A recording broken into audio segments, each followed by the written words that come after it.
I'm Nancy Ankowitz. I'm from New York City, and I teach at New York University.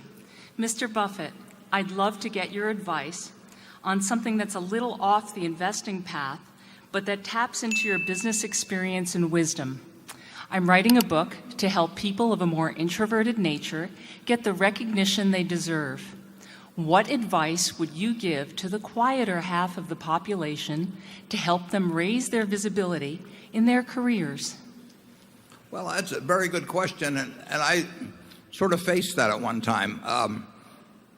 I was absolutely, throughout high school and college, terrified of public speaking. And I avoided any classes, signing up for them that would require it. I would get physically ill if I even thought about having to do it, let alone doing it.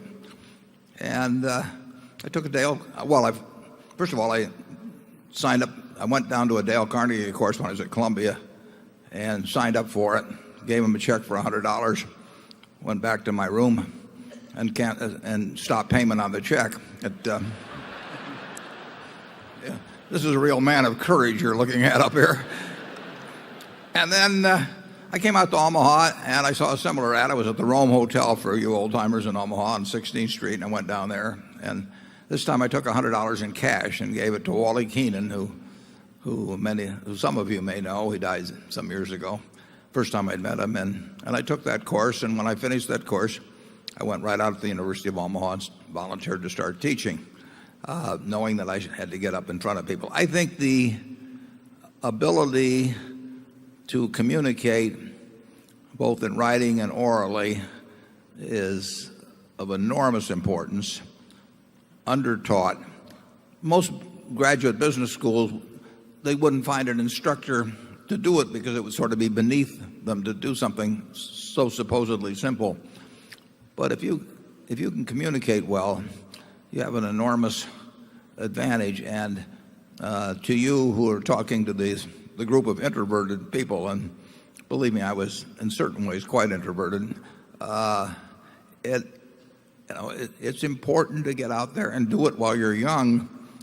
If you wait till you're 50, it's probably too late. But if you do it while you're young, just force yourself into situations where you have to develop those abilities. And I think the best way to do that is to get in with a whole bunch of other people who are having equal problems, because then you find you're not alone and you don't feel quite as silly. And of course, that's what they did at the Dale Carnegie course. I mean, we would get up in front of 30 other people who could hardly give their own name, and after a while we found out we could actually pronounce our own name in front of a group. But we would stand on tables and do all kinds of silly things just to get outside of ourselves. And you may have thought by this point you may think it went too far in my particular case, but that's another problem. But you're doing something very worthwhile if you're helping introverted people get outside of themselves and working with them in groups where they see other people have the same problem and they don't feel quite as silly themselves. I think you're doing a lot for some human beings when you help them do that. Charlie? Yeah, it's a real pleasure to have an educator come who is working to do something simple and important instead of something foolish and unimportant. I hope he's not going to name names.